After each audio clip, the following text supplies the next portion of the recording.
আসসালামু আলাইকুম সম্মানিত দর্শকবৃন্দ, এই মুহূর্তে দেশ ও প্রবাস থেকে যারা আজকে আমাদের এই ভিডিওটি দেখছেন সকলকে আন্তরিক শুভেচ্ছা অভিনন্দন জানাচ্ছি। দর্শক শ্রোতা, যেই ঘাসটি আপনাদেরকে দেখানো হচ্ছে এটি হলো সেই গুয়াতিমালা ঘাস। দর্শক, এটিকে অনেকে আমেরিকান ফার্জি বলে, তবে এটি মূলত গুয়াতিমালা ঘাস।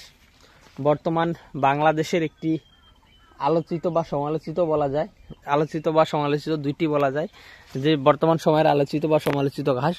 দর্শক শ্রোতা, এই ঘাসটি আলোচিত ঘাসের জন্য বলছি যে এই ঘাসটি আপনার অন্যান্য ঘাসের থেকে অনেক বেশি ঘাস কিন্তু হয় বা অনেক ফলন হয়। দর্শক, এখানে আমাদের এই জমিতে এখন যে ঘাসগুলো রয়েছে এই ঘাসের বয়স প্রায় 8 মাসের মতো হবে, আর এখানে উচ্চতায় প্রায় আপনার 15 ফিটেরও বেশি লম্বা হবে।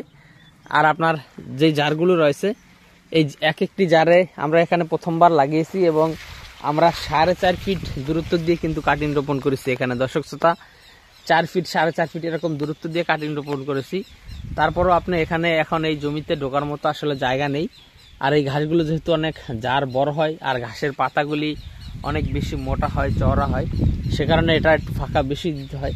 সেক্ষেত্রে দেখা যায় অন্যান্য ঘাস জমিতে রোপণ করলে শতাংশে 200 পিস করে কাটিং রোপণ করতে হয়, তবে গুয়াতিমালা ঘাস আপনি শতাংশে 100 পিস করে কাটিং রোপণ করলেই আপনার জন্য পারফেক্ট হবে, একেবারে 100% পারফেক্ট হবে যদি 100 পিস কাটিং রোপণ করেন।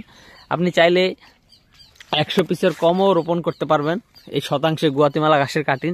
তবে যেহেতু কিছু কাটিং, সব কাটিং যেহেতু জার্মিনেশন হয় না, সে কারণে আপনি যদি শতাংশে 100 পিস করে কাটিং রোপণ করেন সেটাই আপনার জন্য সবচেয়ে ভালো হবে। তো দর্শক শ্রোতা, আমরা এই ঘাসগুলো যেহেতু লাগিয়েছি আমাদের এই জমি থেকে আমরা যে কাটিং হবে সেগুলো কাস্টমারদেরকে দেব। তো আপনারা যারা এই ঘাসের কাটিং সংগ্রহ করতে চান তারা আমাদের স্ক্রিনে দেওয়া নম্বরে আমাদের সাথে যোগাযোগ করলেই এই ঘাসের কাটিংগুলো সংগ্রহ করতে পারেন।